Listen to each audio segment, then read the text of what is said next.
आज हम बात करने वाले हैं लैंड मैनेजमेंट और लैंड रेवेन्यू के कानून के संबंध में।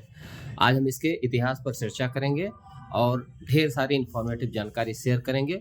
नमस्कार, मेरा नाम है अमित कुमार पांडे और आप देख रहे हैं मुझे। और आज हम बात करेंगे जमीन की छीना झपटी से बचने के लिए जो कानून है उसके बारे में और उसके इतिहास के बारे में। इस इतिहास को हम 3 भागों में बांटकर साझा करेंगे। जो पहला भाग होगा मुगल काल, दूसरा भाग होगा ब्रिटिश शासन काल और तीसरा भाग होगा हमारा स्वतंत्र भारत। इतिहास के तीनों भागों में जो है कैसे कैसे हमारा जो है भू राजस्व भू प्रबंधन का कानून बना और कैसे कैसे काम किया और कैसे कैसे समय के साथ साथ वह परिवर्तित हुआ, आज हम इसके बारे में विस्तृत चर्चा करने वाले हैं। चलिए, मुगल काल में लैंड मैनेजमेंट और लैंड रेवेन्यू के बारे में बात करते हैं। मुगल काल के फेमस बादशाह जो है बादशाह अकबर के जो वित्त मंत्री थे राजा टोडरमल, उन्होंने सबसे पहले जो है इस काम को करना शुरू किया था।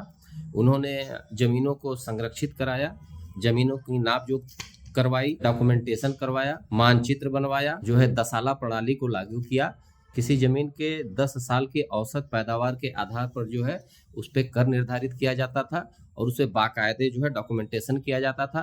डॉक्यूमेंटेशन करने की प्रक्रिया शुरू हुई और भूमि का मालिकाना हक के संबंध में कार्यक्रम चालू हुआ। राजा टोडरमल द्वारा बनाई गई यह दसाला प्रणाली जो है आगे चलकर ब्रिटिश काल में नए कानून बनाने के लिए जो है बहुत बेस का काम की, मतलब अंग्रेजों ने इसको। बात करते हैं ब्रिटिश काल में लैंड मैनेजमेंट के बारे में। सन 1707 में औरंगजेब की मृत्यु के बाद और ढेर सारे उठापटक और युद्ध के बाद मुगलों के हाथ से सत्ता चली गई और पूरे भारत की सत्ता ब्रिटिश के हाथों में आ गई। भारत में असली वाले भूमि प्रबंधन की शुरुआत ब्रिटिश काल में ही शुरू हुई, जब 1772 में वारेन हेस्टिंग्स ने बंगाल में लीज सिस्टम की शुरुआत। बंगाल में लागू किया गया यह लीज सिस्टम जो है जमीन को ठेके पर 5 साल के लिए ठेके पर देना था। मतलब इस जो लीज सिस्टम था इसमें जमीन को 5 साल के लिए ठेके पर दिया जाता था और उसके बदले में रेवेन्यू कलेक्ट किया जाता था जो सरकारी खजाने में जमा होता था। भारत में सबसे पहला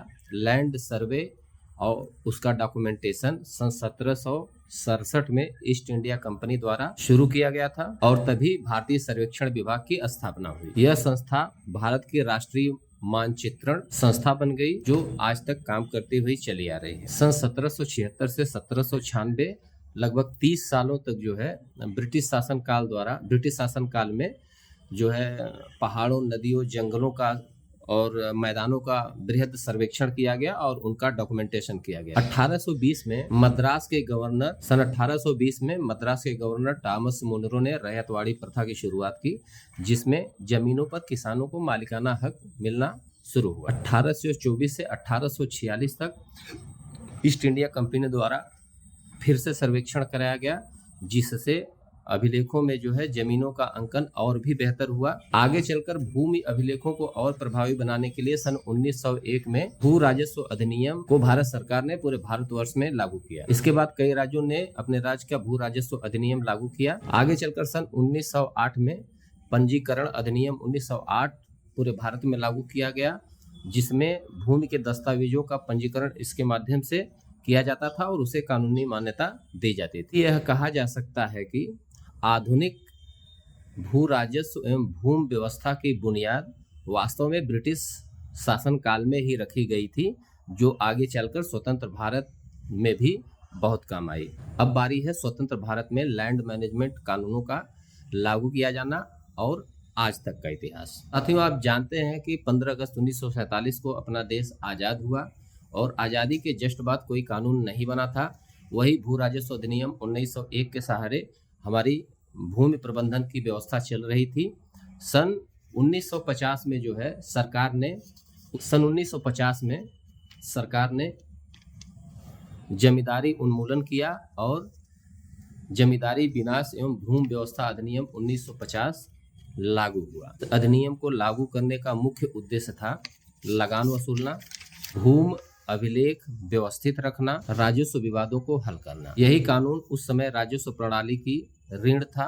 भारत के स्वतंत्र होने के बाद हम उत्तर प्रदेश की बात करेंगे। जो भी मैं बातें बताऊंगा वो सारी बातें उत्तर प्रदेश के परिप्रेक्ष्य में रहेंगी, इस बात का आप लोग ध्यान रखिएगा। आज़ादी के बाद सरकार ने समाज में समानता लाने के लिए 24 जनवरी 1951 को राष्ट्रपति के हस्ताक्षर के बाद उत्तर प्रदेश जमींदारी विनाश एवं भूमि व्यवस्था अधिनियम 1950 लागू किया। इस कानून ने कहा कि अब जमींदार नहीं, किसान ही असली जमीन का असली मालिक किसान ही है। यह भूमि सुधार का प्रारंभ था। किसानों को खसरा खतौनी में नाम दर्ज कराने का अधिकार मिला। देश में भूमि सबकी अधिकार सबका का भाव आया। आजादी के बाद भू राजस्व अधिनियम 1901 और उत्तर प्रदेश जमींदारी विनाश एवं भूमि व्यवस्था अधिनियम 1950 दोनों दशकों तक साथ साथ चलते रहे और कई दशकों तक यह दोनों कानून भूमि विवादों एवं राजस्व वसूली के आधार बने रहे। लेकिन वक्त के साथ साथ समाज बदला, तकनीक बदली, लोगों के पास समय की कमी हो गई।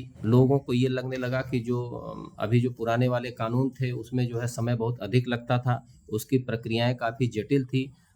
अब इनको सरल करने की बारी थी, इसको अपडेट करने की ज़रूरत थी। ऐसी स्थिति में सरकार ने सन 2006 में उत्तर प्रदेश राजस्व संहिता 2006 को मंजूरी दी। उत्तर प्रदेश राजस्व संहिता 2006 का मुख्य उद्देश्य था पुराने जटिल नियमों को सरल बनाना, व्यवस्था को पारदर्शी बनाना और दस्तावेजों का आधुनिकीकरण करना। उत्तर प्रदेश राजस्व संहिता पुराने अधिनियमों का अपडेटेड वर्जन था। इसमें जो पुराने अधिनियमों में या पुराने कानूनों में जो कमी थी उसको दूर किया गया। जैसे कि कुछ कमियां मैं आपको बता रहा हूं, जैसे कि अनुसूचित जाति के व्यक्तियों की जमीन बिक्री के लिए जरूरत पड़ने पर व्यवस्था दी गई।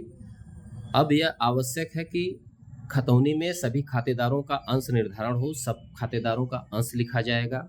सभी संगठक संख्याएं जैसे मिलजुमला नंबर एक ही गाटा कई खातों में गया हुआ होता था, उसका भौतिक विभाजन करना अनिवार्य है।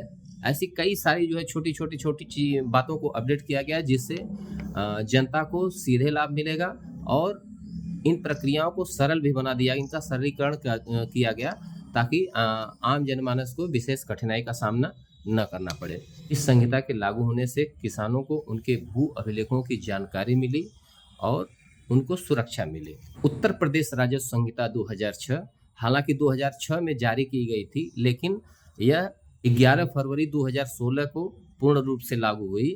बीच में जो है कुछ कारणों या कुछ विभागीय समस्याओं के कारण इसके लॉन्च होने में देरी हुई। यह देर से लागू किया गया, फिर भी हम कहेंगे देर आए दुरुस्त आए। ब्रिटिश काल का लगान केंद्रित कानून अब किसान केंद्रित कानून बन चुका था। नई राजस्व संहिता में भूमि व्यवस्था को डिजिटल और पारदर्शी बनाया गया। तो दोस्तों, मुगल काल में अकबर के वित्त मंत्री राजा टोडरमल द्वारा शुरू गई दसाला प्रणाली से लेके और उत्तर प्रदेश में आज उत्तर प्रदेश राजस्व संहिता 2006 तक का सफर आपको कैसा लगा? अगर आवश्यकता महसूस हो तो आप बताइएगा। और मुझे ऐसी रिसर्च करना और जानकारियाँ निकालना अच्छा लगता है, तो हो सकता है मैं भविष्य में ऐसी फिर जानकारी आपको उपलब्ध कराऊं। तब तक के लिए धन्यवाद, नमस्कार, जय हिंद, वंदे मातरम। देश के रूप में यूज किया।